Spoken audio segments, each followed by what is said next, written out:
for joining us on KTN Prime. Now, striking nurses in the country have until Friday to report back to work or lose their jobs. President Uhuru Kenyatta, in an emphatic speech, has ordered nurses to report to work or be fired. In an address from State House, the president also directed the police to take stern action on striking nurses who stand in the way of those who will obey the orders. KTN senior reporter Rita Tinina begins our broadcast tonight. 10 days into the nurses' strike, coupled with futile attempts to break the deadlock between nurses and their employers, the county governments, the Council of Governors turned to the House on the Hill for the way forward. And after a meeting at State House, Nairobi, between the Council of Governors, the Ministry of Health, and President Uhuru Kenyatta, the president emerged to give directions, but not what nurses were hoping for. We cannot allow unlawful industrial action to derail us from our focus of taking Kenya forward. In one of the shortest addresses by the president, his 7.5-minute speech was short with firm orders. All nurses should resume duty with effect, and in any case, not later than Friday, the 15th of February, 2019, at 8 a.m. With negotiations not on the table for the president, he is leaving nurses with little or no options. Any nurse who fails to report to work as directed above will be dismissed by the county governments and the Ministry of Health. The Council of Governors last week moved to court and managed to secure orders suspending the strike for 60 days pending negotiations.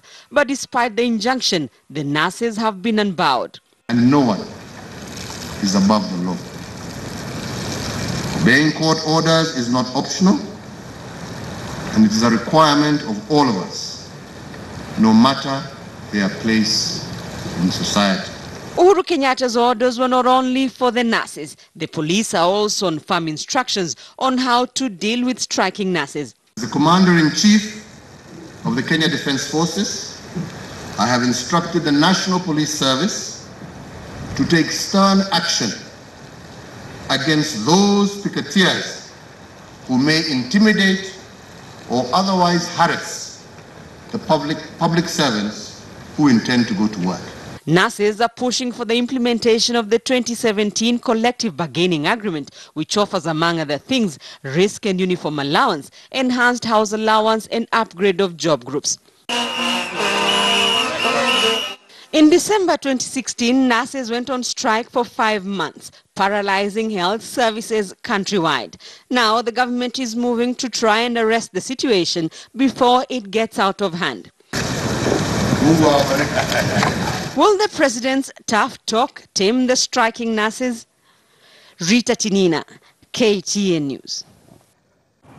Obeying court orders is not optional, the president says, but nurses have defied the president's directive ordering them to resume their duties by Friday morning. Now, the Kenya National Union of Nurses Secretary General Seth Panyako says that their strike will go on as planned, insisting that the mandate to call off a strike lies with union members, as KTN's Caroline B. now reports.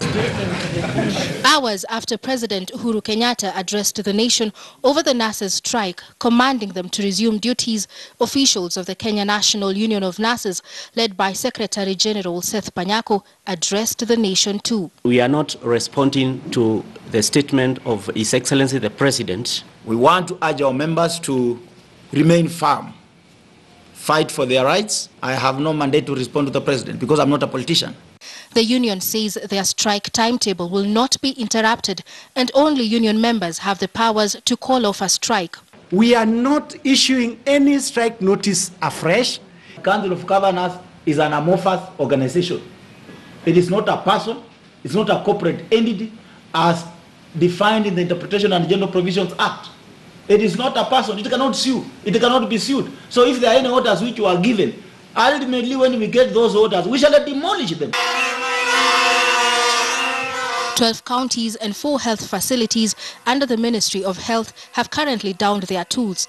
Between the 18th and the 20th of this month, 11 more counties will join the industrial action in the coming week. The nurses, however, say conciliation talks will continue.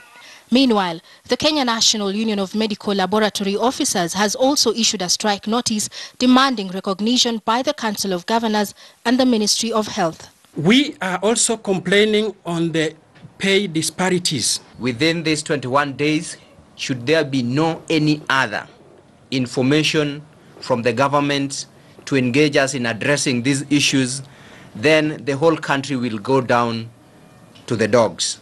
Nurses and medical lab officers are not the only cadre up in arms in the health docket.